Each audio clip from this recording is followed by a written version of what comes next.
Hi guys, welcome to our daily encounter. In John chapter 6, Jesus gives some very difficult teachings.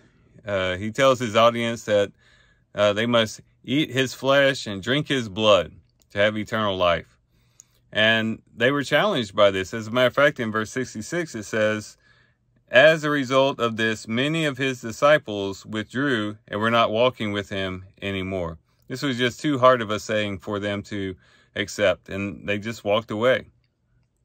Well, Jesus turns to the 12 and says, you do not want to go away also, do you? Basically saying, do you want to leave with the rest of these people? And I just love this statement by Simon Peter in verse 68. It says, Simon Peter answered him, Lord, to whom shall we go? You have words of eternal life. And he goes on to say in verse 69, we have believed and have come to know that you are the Holy One of God. In the midst of a very challenging teaching, Peter fell back on the basics. He recognized the fact that, everybody else is leaving Jesus, but I realize that there is nowhere else to go. If we are to leave Jesus now, to whom shall we go? There is no one else who's offering these words of eternal life. And then he goes on to say that we've come to know and believe that he is the Holy One of God. And so Peter falls back on these basic truths about Christ in the midst of this challenging teaching. And this gives us a good example to follow, because in life we too might come across some challenging things that could cause us to want to walk away. Maybe we come across challenging teachings in scriptures and we're just left scratching our head and we don't understand exactly what the Bible is teaching. Or maybe in our lives, things happen that we don't understand. Maybe we don't understand why God would cause something to happen, or why we have to be thrown into the midst of chaos in particular circumstances. The list could go on, but there are times in which perhaps our faith is challenged.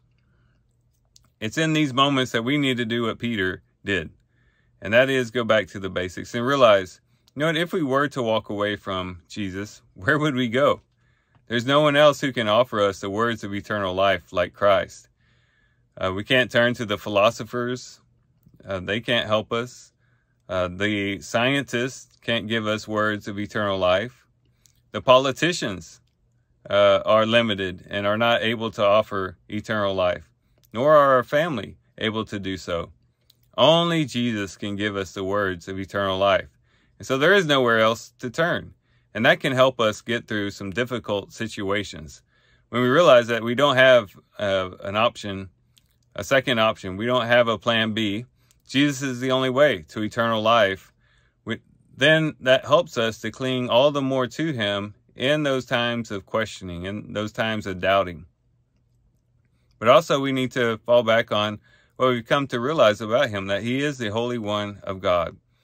Even though we might be tempted to walk away, even though because we are challenged, we might want to go with the crowd and walk away from Christ, deep down in our hearts, we really know that he is the Holy One of Israel. We have come to realize that by walking with him, by turning our lives over to him, and seeing the way that he has transformed our lives, and seeing the work that he has done, we know deep down within our hearts that he truly is the Holy One of God. And so we cannot turn away from him in those challenging circumstances. And what a good thing it was that the 12 did not walk away, that these basic truths did cause them to hold fast to Christ, because it wouldn't be too much longer, just a few years later, that they would experience the resurrected Christ and even see him ascend into the heavens. And they would have their faith confirmed through these experiences of Christ. And we too, if we will hold fast and just get through those rough patches where we have a challenge of faith, when things become difficult, we too will come to the other side and we'll come to realize that it was worth it all the while. When we have our faith confirmed, when our faith becomes sight, as they say, and we see that Christ truly is the Holy One of God and that he is the way to eternal life. So if we're challenged, either today or in the future, let's remember there's nowhere else to turn, And Jesus truly is the Holy One of God. So with that, guys, I do thank you for watching the video today. Hope you guys have a great day. Love you guys. God bless.